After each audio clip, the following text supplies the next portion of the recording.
ke Ibu Rike 3 Pitaloka. Assalamualaikum warahmatullahi wabarakatuh. Salam sejahtera untuk kita semua. Om Swastiastu, Namo Buddhaya, salam kebajikan, rahayu. Yang kami hormati pimpinan dan anggota Komisi 6 DPR RI, yang kami hormati PLT Direktur Utama PT Taspen Persero beserta jajarannya, hadirin yang hadir di dalam rapat Komisi 6 DPR RI. Menyambung dari beberapa teman terdahulu, tapi sebelumnya izin pimpinan, saya minta dipaparkan skema tadi terkait beberapa jaminan kecelakaan kerja, program tabungan hari tua, program pensiun, program jaminan kematian, cost sharing antara pekerja dan pemberi kerja, itu presentasenya seberapa Pak? Izin boleh pimpinan?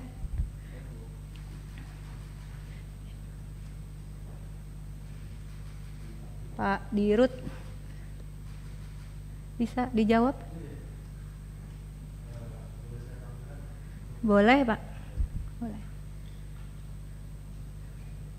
Supaya jelas ini, karena ini bergerak di asuransi tapi sebetulnya bukan mencari nasabah seperti Pak Hendrik katakan tadi. Pesertanya udah ada gitu, jadi seperti kantong semar lah.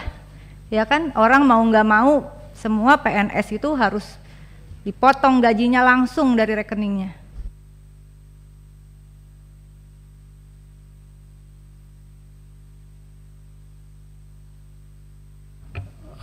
Untuk detailnya, Bu Rike, mohon izin nanti mungkin bisa dijawab oleh Pak Direktur Operasional.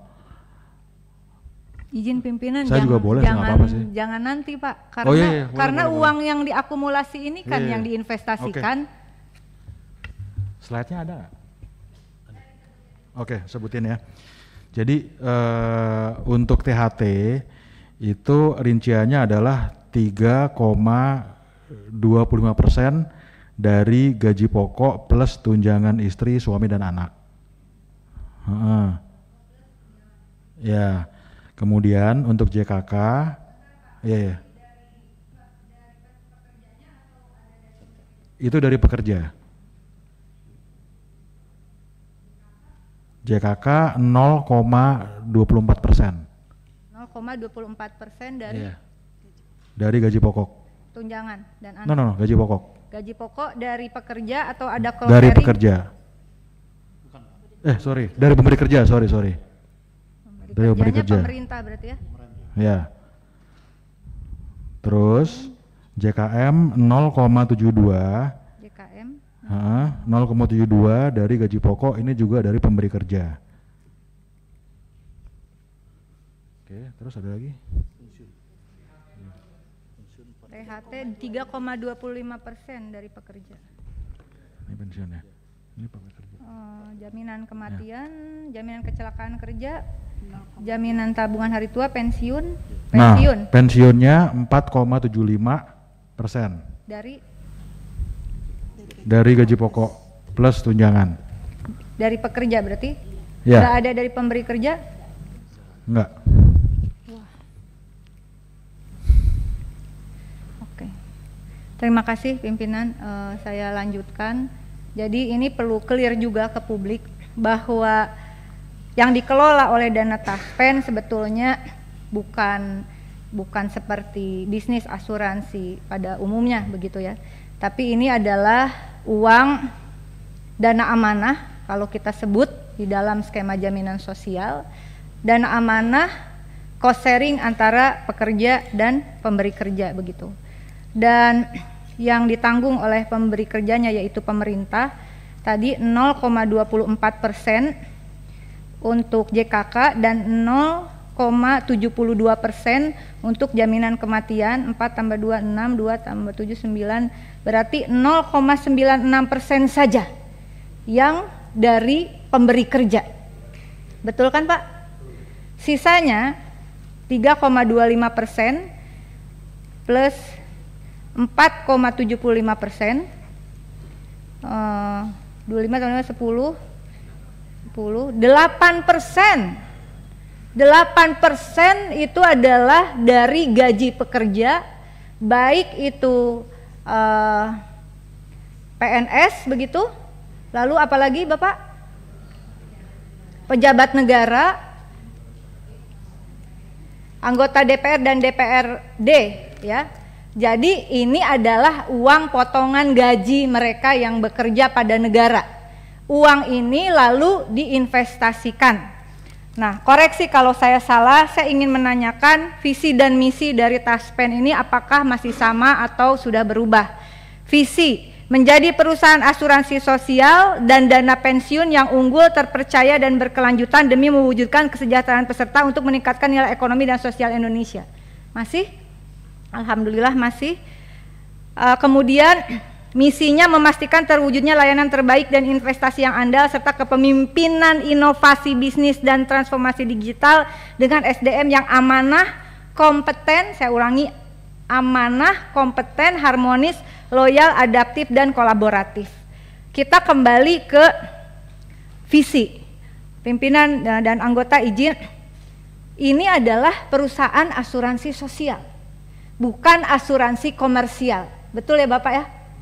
Asuransi sosial, artinya sistemnya saja yang untuk seperti komersial, tetapi prinsip di dalamnya adalah asuransi sosial. Kenapa demikian? Karena dana yang dikelola adalah dana amanah, dana dari para pekerja, bukan seperti asuransi komersial, asuransi swasta yang dia memang orang yang ingin mengasuransikan di luar potongan upahnya, misalnya seperti itu. Nah, oleh karena itu kebetulan PLT Dirut Taspen ini adalah sebelumnya pernah menjabat Dirut PT Bahana Pembina Usaha Indonesia Persero, Dirut PT BRI Dana Reksa Investment Management, bukan? Tapi yang jelas Direktur Investasi PT Taspen. Maaf ya, yang dua berarti bukan. Jadi Direktur Investasi PT Taspen. Kebenaran Pak. Nah, dana-dana yang diakumulasikan tadi Bapak, saya kira di sini berarti ada 108,69 triliun yang untuk THT, tabungan hari tua, yang potongan 3,25% ya, betul ya. Kemudian yang iuran pensiun juga itu dana dari potongan pekerja 4,75%. Saya langsung saja ingin menyampaikan sama sebetulnya seperti rekan-rekan yang lain. Ada indikasi kuat terjadinya investasi fiktif yang sudah ramai di pemberitaan begitu. Betul ya Pak ya? Investasi fiktif 1 triliun. Berarti kalau saya boleh katakan dengan tadi kenapa saya minta dijelaskan ini uang siapa, pekerjakah atau mereka yang seperti di asuransi komersial, ternyata uang ini adalah uangnya para pekerja yang bekerja pada negara dari atas sampai bawah Pak ya. Jadi jangan dibayangin hanya pejabat negara di level atas. Totalnya berapa sekarang? 3, berapa juta Pak? Total 7,6 juta 11.277 dari atas sampai bawah. Potongan gaji orang yang bekerja, saya ulangi lagi Pak ya. Potongan gaji orang yang bekerja sampai level bawah. Jangan ngebayangin yang jabatan-jabatannya menengah ke atas yang gajinya gede. Bayangkan Bapak supaya punya imajinasi yang sama nih. Karena saya yang ngotot minta penjadwalan Taspen. Bayangkan uang ini adalah uang yang mereka yang bekerja tuh, yang pelayan kesehatan, ya, ada yang penyuluh, ada yang guru, Bapak, di kampung-kampung di seluruh Indonesia. Coba Anda bayangkan. Ini bukan uang dari APBN sebetulnya, tapi potongan gaji. Karena dia bekerja pada negara, gajinya dari negara benar, dari APBN. Tapi itu adalah haknya sebagai pekerja. Yang ingin saya tanyakan, dan kebetulan Anda sebelumnya adalah Direktur Investasi PT Taspen. Jelaskan kepada kami bagaimana skema dan proses persetujuan investasi di PT Taspen. Bapak ini jangan kayak nggak ngerti ya soal tadi pembagian persentase atau memang tidak mengerti? Bukan yang tadi, misalnya ini dari potongan upah, memang tidak tahu. Harusnya tahu, supaya kita feel-nya tuh sama. Oh ini duit orang yang kerja di pelosok-pelosok di seluruh Indonesia total 7,6 juta tadi. Bagaimana fungsi manajemen resikonya?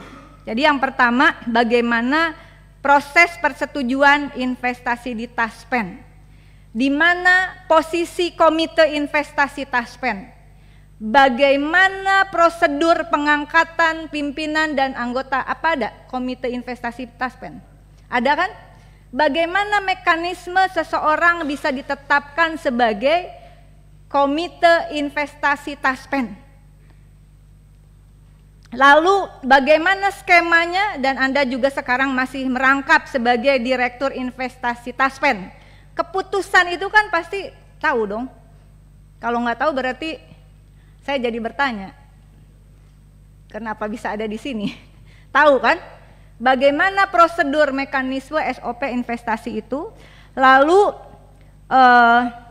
karena ini sudah jadi pemberitaan, saudara-saudara, jadi uang potongan gaji tadi terindikasi kuat ada investasi fiktif sekitar kurang lebih 1 triliun, betul ya? Meskipun sekretaris perusahaan pada 3 September 2023 corporate secretary Mardiani Pasaribu masih sudah enggak, udah pensiun. Dia mengatakan tidak ada apa-apa. Tapi kemudian ada indikasi investasi fiktif 1 triliun. Nah, kan orang investasi nih direkturnya. Apa sih yang dimaksud investasi fiktif? Tolong dong jelasin Pak, paling tidak kepada kami di sini begitu. Nah, dari penelusuran berita yang sudah dilansir oleh media-media yang kredibel, saya kira rekanan Taspen dalam investasi fiktif ini adalah PT Insight Investment Management. Bagaimana prosedur Anda bisa memutuskan menyetujui sebagai direktur investasi? Apakah tidak melalui persetujuan direktur investasi atau tanpa sepengetahuan direktur investasi ke PT Insight Investment Management, dan PT Insight Investment Management ini kemana investasinya? Tadi kan Pak Hendrik sudah menyinggung tuh, ada investasinya, ini juga nanti mohon tertulis Bapak ya, mohon tertulis. Investasinya ini SBN, reksadana, obligasi korporasinya ini apa? Apa obligasi korporasi ya Pak Hendrik ya? Pak Hendrik, jangan seperti makro begini dong, kita juga harus tahu depositonya di mana, sahamnya dan seterusnya dan sebagainya. Nah, apakah PT Insight Investment Management termasuk di dalam struktur investasi yang Bapak jelaskan tadi? Tapi kemana jelasnya begitu? Nah, bagaimana yang terakhir adalah bagaimana dengan mitigasi Taspen agar tidak terjadi hal serupa ke depan. Kebetulan Anda merangkap jabatan PLT Dirut dan masih menjabat sebagai direktur investasi. Persoalan asuransi sosial, investasinya juga sesuai dengan tadi misinya, kepemimpinan yang amanah, itu yang paling penting menurut saya. Kita memperjuangkan agar ini dana amanah Pak, kalau kami dalam jaminan sosial, karena ini dalam asuransi sosial bukan komersial, sebenarnya ini dana amanah. Bagaimana mekanisme keputusan investasi itu? Yang terakhir, hasil pemupukan atau investasi itu diberikan kepada siapa? Apakah diberikan nanti dalam perhitungan THT masuk, termasuk pensiun? Apakah kami semua termasuk yang ada di ruangan ini, termasuk teman-teman sekretariat yang PNS yang dipotong tadi total 8% itu yang saudara putuskan investasi, apakah ada akumulasi nanti ketika kami pensiun? Atau kami hanya mendapatkan seperti akumulasi dari nilai dari angka uang yang sekarang, tapi nilai pemupukannya itu diserahkan atau tidak kepada peserta yang notabene adalah dari potongan gaji ini. Saya tidak tahu apakah kalau di Taspen mungkin sudah bukan PNS ya. Tetapi kalau asuransi itu kan, kalau kita asuransi komersial, kan sistemnya nih asuransi komersial, hasil pemupukan itu nasabah dapat dong Pak, bener nggak? Nah kalau di Taspen, nasabah dapat nggak?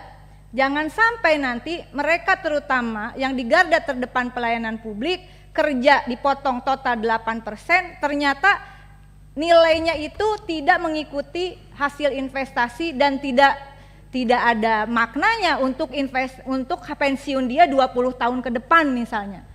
Nah ini juga perlu kami tanyakan, mohon dijawab. Demikian pimpinan, terima kasih. Selanjutnya Pak